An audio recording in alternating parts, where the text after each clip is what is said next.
कोलकाता के दिल में हुगली नदी पर शान से खड़े हावड़ा ब्रिज पर आज बात करेंगे।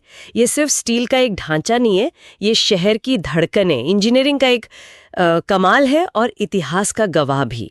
हमारे पास इस मशहूर पुल पर बेस्ड एक वीडियो स्क्रिप्ट की समरी है, तो चलिए इस आइकॉनिक स्ट्रक्चर की कहानी को थोड़ा और समझते हैं। शुरुआत करते हैं इसके इतिहास से। मतलब जरूरत क्यों पड़ी इसकी? 19वीं सदी में ही अंग्रेजों को लगा कि हुगली पर एक पुल चाहिए। हाँ, शहर बढ़ रहा था तेजी से, तो 1874 में एक पोंटून पुल, मतलब तैरता हुआ पुल बनाया भी गया था, लेकिन वो जल्दी ही नाकाफी साबित हुआ। मतलब ट्रैफिक इतना बढ़ गया कि वो झेल नहीं पाया। हाँ, जरूरतें बढ़ गईं। बिल्कुल। तो फिर एक परमानेंट बड़े पुल की बात शुरू हुई। और ये जो मौजूदा पुल है, इसका काम 1935 में शुरू हुआ, लेकिन कमाल की बात यह है इसे सेकेंड वर्ल्ड वॉर के बीच 1942 में पूरा कर लिया गया। हाँ, वो भी क्या दौर रहा होगा। और फिर 1943 में न्यू हावड़ा ब्रिज नाम से इसे पब्लिक के लिए खोला गया। मतलब युद्ध के दौरान इसे बनाना, ये तो बड़ी बात थी। बिल्कुल, उस समय के हिसाब से देखें, रिसोर्सेज की कमी, माहौल, ये वाकई बहुत बड़ी उपलब्धि थी। अच्छा, अब जरा इसके इंजीनियरिंग पे बात करते हैं। ये कैंटिलीवर ब्रिज है। कैंटिलीवर, ये क्या होता है? कैंटिलीवर का मतलब है कि पुल का जो मेन हिस्सा है वो किनारों पर बने मजबूत टावर से आगे बढ़ाया गया है, बिना नदी में बीच में ज्यादा सपोर्ट लिए। हाँ। इससे नदी का रास्ता जहाजों के लिए खुला रहता है। ये तकनीक उस वक्त काफी एडवांस्ड थी। अच्छा, और सबसे मजेदार बात जो मुझे लगती है, इसमें नट बोल्ट है ही नहीं। हाँ, पूरा स्ट्रक्चर रिवेट से जोड़ा गया है। हाँ, ये कैसे मुमकिन हुआ?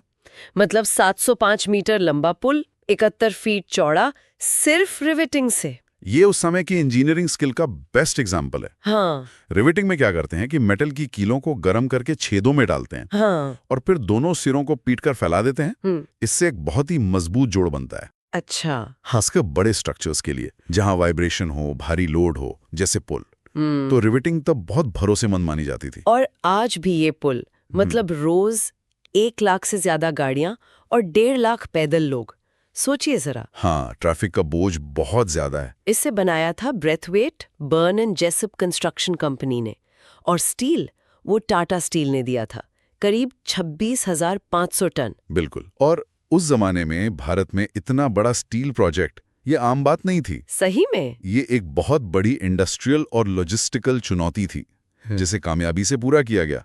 तो ये पुल सिर्फ इंजीनियरिंग ही नहीं, उस समय की भारतीय इंडस्ट्री की ताकत भी दिखाता है। हाँ, ये बात तो है। अच्छा, इंजीनियरिंग से हटकर देखें तो ये पुल कोलकाता की पहचान बन गया है ना, कल्चर का हिस्सा है।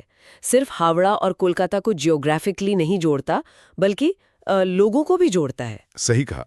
ये सिर्फ आने जाने का रास्ता नहीं है। जैसे दुर्गा पूजा में जब हजारों लोग विसर्जन के लिए इसी पुल से गुजरते हैं। हाँ, वो नज़ारा तो देखने लायक होता होगा। बिल्कुल।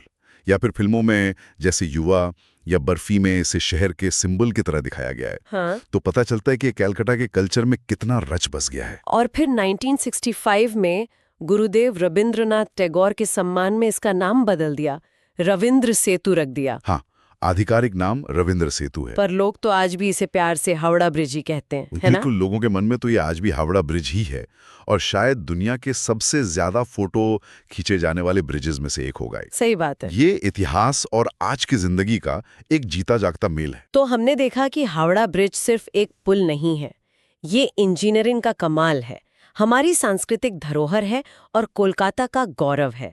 वर्ल्ड वॉर के टैंकों से लेकर आज लाखों लोगों की रोज की जरूरत तक ये पुल वाकई कोलकाता की कहानी का एक बहुत जरूरी हिस्सा रहा है। हाँ, और ये सब जानने के बाद एक बात सोचने वाली है कि रोज इतना भारी ट्रैफिक, हुगली नदी का मौसम और करीब 80 साल की उम्र, इतने सब के बावजूद इस ऐतिहासिक और इतने महत्वपूर्ण पुल को हर रोज फिट रखने के लिए किस लेवल का मेंटेनेंस और मैनेजमेंट लगता होगा। सही कहा। ये अपने आप में एक बिल्कुल अलग कहानी है, जिसके बारे में शायद हमें और जानना चाहिए।